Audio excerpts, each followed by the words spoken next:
Bonjour à tous, ici Pat La Rochelle pour Ciné Techno, j'espère que vous allez bien. J'ai envie de vous parler du jeu Liberated ici que j'ai beaucoup apprécié. Si vous êtes un fan de BD ou que vous aimez les séries techno à la Black Mirror ou bien encore vous êtes un fervent des séries noires, eh bien d'après moi vous allez apprécier le jeu ici Liberated que vous pouvez trouver sur Nintendo Switch. Publié par Walkabout Games, développé par Atomic Wolf et L Incorporated, un jeu d'aventure et d'action original, puisqu'en fait, il s'agit d'une BD interactive où l'histoire se développe en 4 numéros dans lesquels nous allons incarner différents personnages. Dès le début du jeu, on nous demande la langue dans laquelle nous voulons jouer parmi les 8, soit l'anglais, le français, l'allemand, l'espagnol, le polonais, le portugais du Brésil, le russe, le chinois simplifié. Nous avons l'option de jouer le mode joueur ou lecteur. Le mode lecteur sera simplifié. C'est une histoire sombre dans un univers dystopique avec d'excellents graphiques noirs et blancs, illustrés à la main pour les scènes d'histoire statique et en 3D pour la partie de jeu animé. Seule couleur que nous verrons sera le contour maculé de sang rouge lorsque nous serons blessés, ce qui rappelle un peu le look Sin City.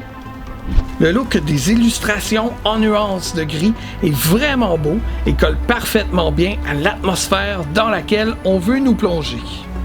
Le sujet est d'actualité. C'est en lien avec le gouvernement et les autorités qui ont installé un système d'écoute électronique, d'espionnage numérique et de reconnaissance faciale à travers nos ordinateurs ou téléphones cellulaires qui briment la liberté des citoyens. S'ensuivra un groupe de défendeurs de type Anonymous nommé Liberated.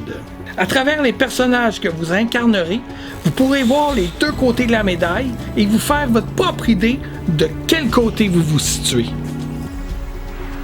Le jeu est classé mature pour sa violence et son langage grossier, quoique j'ai déjà vu des jeux pas mal plus explicites.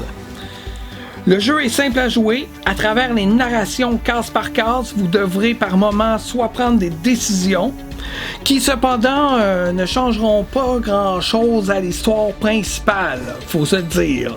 Disons plutôt là, que vous prenez une avenue pour revenir sur la voie principale. Ça change pas grand-chose, mais c'est quand même intéressant de voir qu'est-ce qui se passe si vous choisissez une action ou l'autre.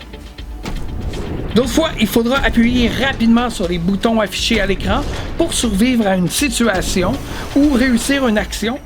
Et finalement, vous dirigerez le personnage à travers l'aventure. Les commandes sont simples, intuitives et répondent bien. Il est facile de dégainer rapidement son arme et j'aime particulièrement le faisceau lumineux qui indique bien l'endroit où on vise. À certains moments donnés, vous devrez plutôt vous faire discret pour mieux passer certaines étapes. Il y aura aussi des petits puzzles à élucider, chose que j'ai vraiment appréciée. C'est rien de bien compliqué, mais ça ajoute un petit quelque chose d'intéressant dans le jeu.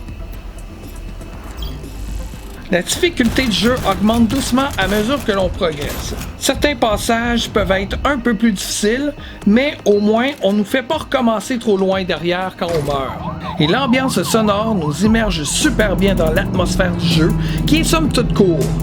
J'y ai mis environ 5 heures pour le terminer, mais j'ai bien apprécié autant la lecture que le gameplay en général. Mes seuls points négatifs, je dirais qu'il y a le temps de chargement. Parfois, vu qu'on voit pas d'icône de chargement, on se demande, est-ce que j'ai appuyé sur le bouton, on appuie une deuxième fois sur le bouton, là on se demande, c'est-tu gelé, ça charge-tu, qu'est-ce qui se passe? Ah, voilà, ça arrive, enfin. J'aurais apprécié aussi que le résultat des choix que l'on prend ait une plus grande influence sur l'histoire ou sur la fin de l'histoire. C'est que si tu choisis A, ben que tu sois vraiment dirigé vers un destin A, mais si tu avais choisi B, que ce soit un destin B avec deux fins différentes. Tu sais, le jeu est court. Ça aurait été cool de pouvoir rejouer le jeu, mettons, une seconde fois en utilisant les autres options, de connaître une autre facette de l'histoire qui malheureusement est plutôt linéaire. Toujours est-il que j'ai trouvé le jeu original, intéressant, très beau esthétiquement. J'ai adoré l'idée de lire une BD interactive. En général, j'ai bien apprécié mon expérience. Je voterais pour pouvoir relire à des BD interactives comme celle-ci. Et vous, j'espère à la maison que vous avez aimé la vidéo. Si oui, n'hésitez pas à la partager et allez essayer ce jeu-là, Liberated. C'est vraiment cool. Là-dessus, je vous dis au revoir et à bientôt!